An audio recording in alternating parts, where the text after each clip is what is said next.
She called me a burden the day I came home. Not a daughter, not someone she had missed. A burden. I had been gone for 7 years. 7 years in a place I didn't choose, with people I didn't pick, surviving on a schedule that wasn't mine. And the first thing my aunt said when she saw me standing in the doorway of what used to be my father's house, the house I grew up in, the house where I learned to ride a bike in the driveway and burn toast every Sunday morning, was, "Why are you here? This isn't your home anymore." I didn't cry. I think I used up every tear I had somewhere around year 3. Let me back up. My father died when I was 24, pancreatic cancer, the kind that moves fast and doesn't warn you. 1 month he was coaching my cousin's Little League team on weekends. 3 months later, he was gone. He was 51 years old, and he was the only person in my family who ever made me feel like I was supposed to exist. He left everything to me. The house, the investment accounts, the small business he'd built over 20 years, a property management company with 11 contracts in our county, not a fortune by Manhattan standards, but in our part of rural Virginia, it was substantial. The attorney estimated the total estate at around $3.2 million. My father had been careful. He had been quiet about money his whole life. Nobody in our extended family knew what he had accumulated until the will was read. That's when everything changed. My aunt, my father's older sister, had always been the kind of woman who made herself useful at family events so she could position herself at the center of them. She organized the funerals and the holiday dinners and the graduations. She kept track of who owed whom what. I had always found her exhausting.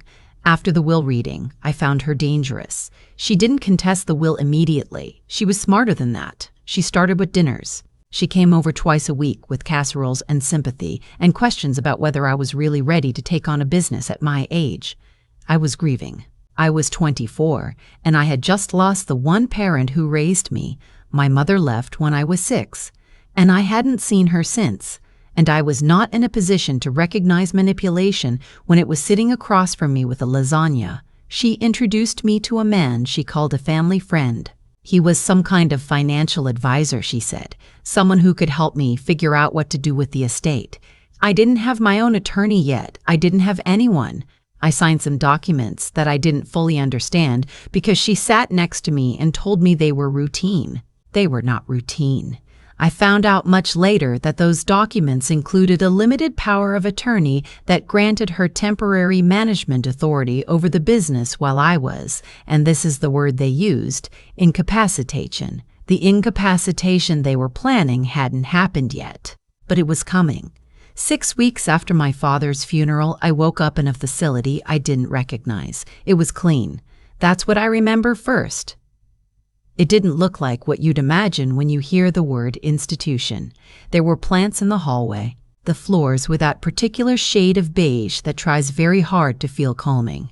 A woman in scrubs told me I had been admitted following a mental health crisis. She said it gently. She said it like she believed it. I had not had a mental health crisis. I had had dinner with my aunt. I learned later, much later, that she had arranged for a private psychiatric facility 2 states away. Not a hospital with emergency room protocols and mandatory reporting timelines. A private one, the kind that wealthy families use when they want someone managed quietly. She had paid for the first 6 months up front. She had signed the admission paperwork using the power of attorney I had unwittingly handed her. The facility was not cruel exactly. Nobody hurt me. But I was medicated in ways that made it very hard to think clearly, and every time I tried to explain that I didn't belong there, the staff noted it in my chart as evidence that I lacked insight into my condition. That's the trap of that kind of place. The more you insist you're not sick, the sicker you appear to be. I had no phone. I had no access to the outside world except supervised calls, which my aunt had arranged to route through her. When I called what I thought was the attorney's office, I was actually calling a number she controlled. I didn't know that for months. What I did have was time, and eventually, when they adjusted my medication to something lower, I think they got concerned about the physical side effects, my mind started to come back, slowly. The way a room comes into focus when someone raises the blinds 1 inch at a time. I started paying attention. There was a staff member who worked the overnight shift on Tuesdays and Thursdays. She was young, maybe my age, and she was the only person in that building who ever looked at me like I was a full human being rather than a file. Her name was on her badge, but I won't use it here because I don't know what kind of trouble she could get into. What I'll say is that she noticed things. She noticed that I never had visitors. She noticed that my chart listed an emergency contact who had never once called to check on me. She noticed that I flinched whenever someone mentioned my aunt's name. One night, about 14 months in, she slid a piece of paper under my door. It had a phone number on it and the words "call" from the lobby phone on Sunday morning before shift change. I held that piece of paper for a week before I trusted it. The Sunday I finally called, I didn't know who would answer. It was a woman with a measured voice who said she worked with a legal aid organization that handled cases involving involuntary psychiatric detention. I don't know how the staff member had found her. I didn't ask. I just talked for 40 minutes, whispering into the receiver in the lobby, while a rerun played on the television 6 feet away and the overnight staff dozed at the desk. That call was the first time in over a year that someone listened to me without writing anything down. She told me what I needed. She told me to document everything I could: dates, medications, names of staff who spoke to me, any inconsistencies I noticed in how my case was described. She told me the process would take time. She told me not to do anything that would give the facility grounds to escalate my status. I went back to my room and I started memorizing. I didn't have paper most of the time, so I remembered. I repeated dates to myself every night before I fell asleep. I cataloged the names of medications and the dosages I had been given. I tracked which staff member spoke to me like a person and which one spoke at me like I was furniture. I paid attention to what happened when new patients arrived, what paperwork was generated, who signed what. I had been a business administration student before my father died.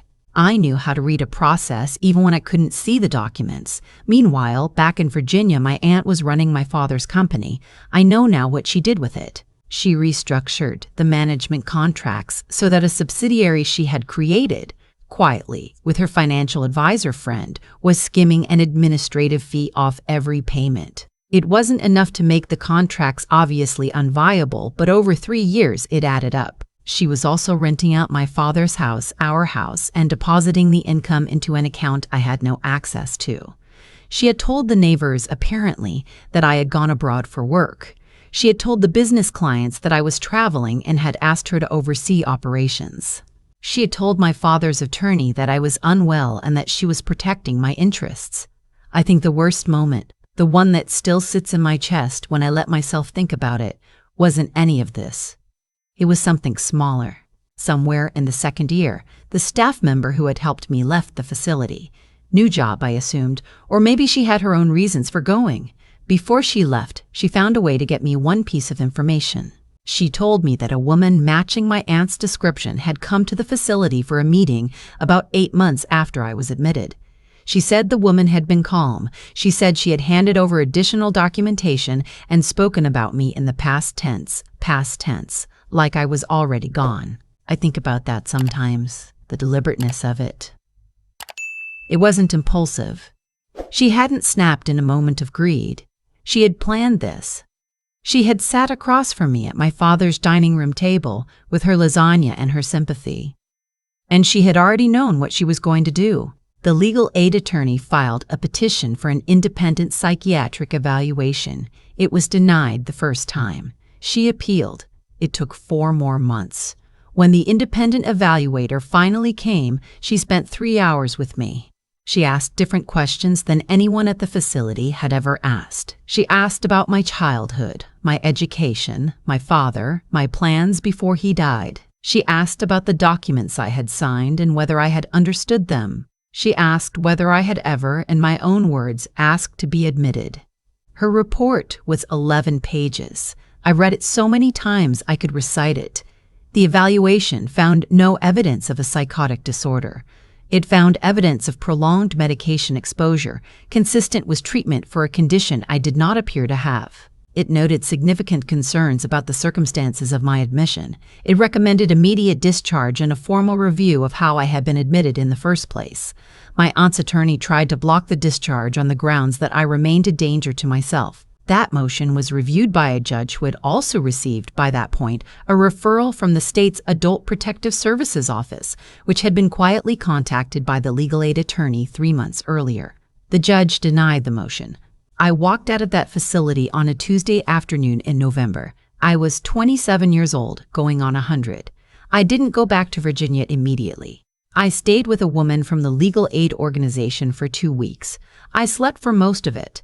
I ate food that tasted like food. I called no one except the attorney. She had already begun the civil case: fraud, breach of fiduciary duty, unlawful detention facilitated by misrepresentation. The financial advisor who had helped my aunt structure the documents was named as a co-defendant. The private facility faced a separate regulatory complaint that I am not at liberty to describe in detail because of a confidentiality agreement, but I will say that they no longer operate under the same ownership. My aunt hired a very good defense attorney. He was skilled. He made arguments about her genuine concern for my well-being, about the chaos of grief, about reasonable decisions made under emotional strain. He was persuasive in the way that people are persuasive when they are being paid to be. But there were records.